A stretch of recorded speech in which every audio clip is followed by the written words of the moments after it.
How's it going, guys? Runner Poker here, and today I want to talk about something that's been a little controversial on my channel lately, and that's the concept of running multiple boards. First of all, for anyone who's inexperienced with the idea or doesn't know what it means, what does it mean to run 2 boards or run it 3 times? And how does it work?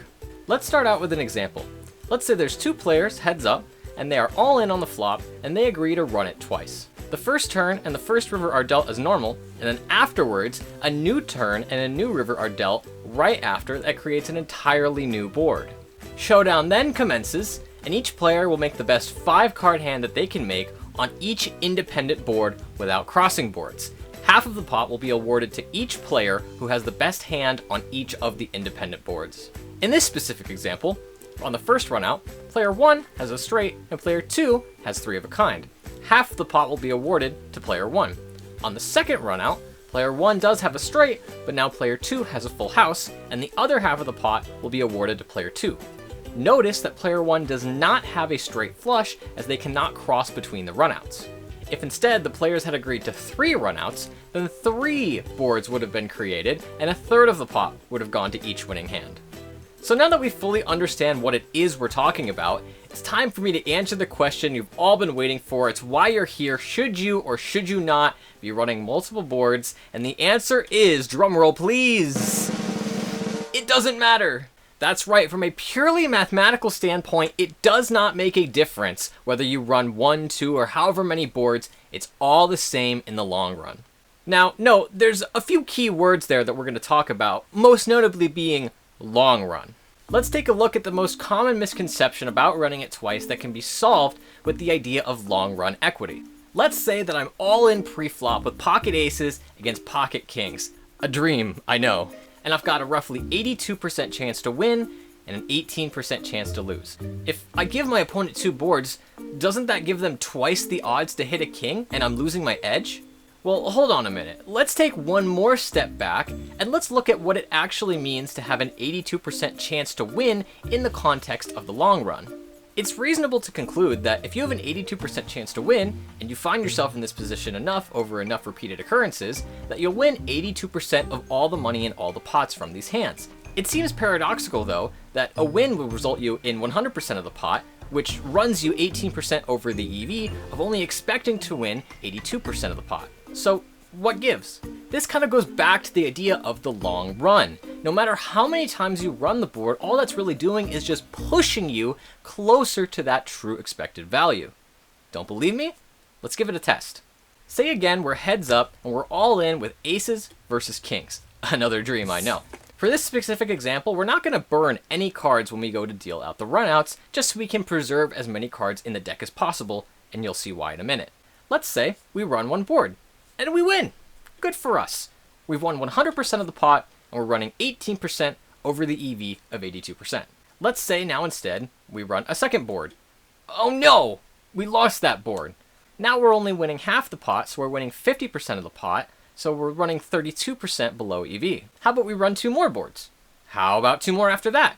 The most that we can run out of a single deck if we're not burning cards is 9 boards. Let's run the full 9 boards and see how the EVs stack up next to each run.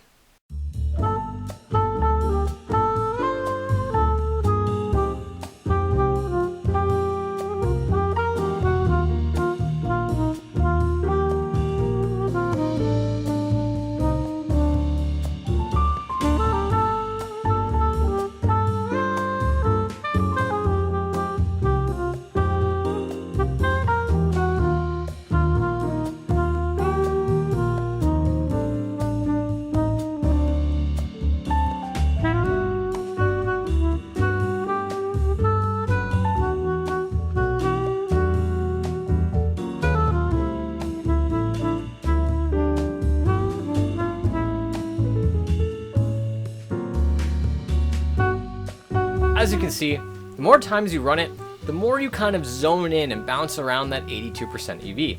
Yeah, we ran a little bit under it this time, but we only had so many cards to do it with. So yeah, this isn't that applicable in a real game, because you can't run 9 boards because you have to burn cards, but let me ask you a different question. What's the difference between doing this and running it 1 time over 9 occurrences?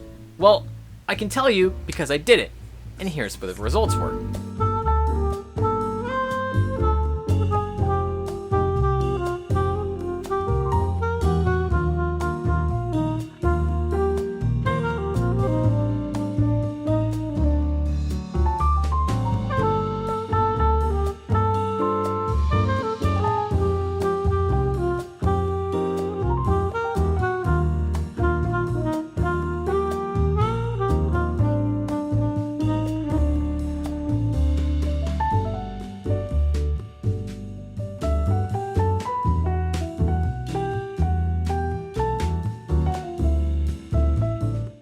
I also figured out that it's really, really annoying to shuffle cards on a whiteboard.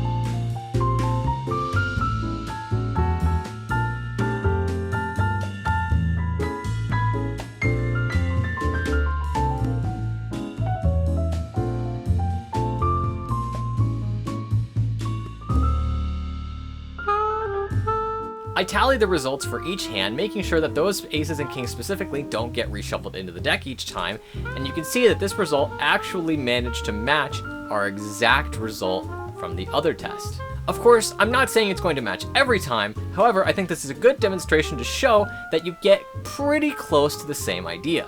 If you're still not convinced, James Sweeney, aka Split Suit from the Poker Bank on YouTube, has an absolutely incredible video on the idea of running it twice, and he addresses some of the same points. I highly recommend you check out that video as well, link in the description. Hopefully, this video clears up some of the misconceptions and ideas about running multiple boards. And with that, I just want to clarify, my vlogs are purely meant for entertainment. It's not really supposed to be a grindy type of thing, so if you guys want to see me run one board, not because you think it's better mathematically, but because it's more entertaining, then sure, more power to you, and I can start doing that. Good luck to everyone out there with their own endeavors and their grinding, and remember, keep your body healthy, keep your mind healthy. This is Runner Poker. Have a good one.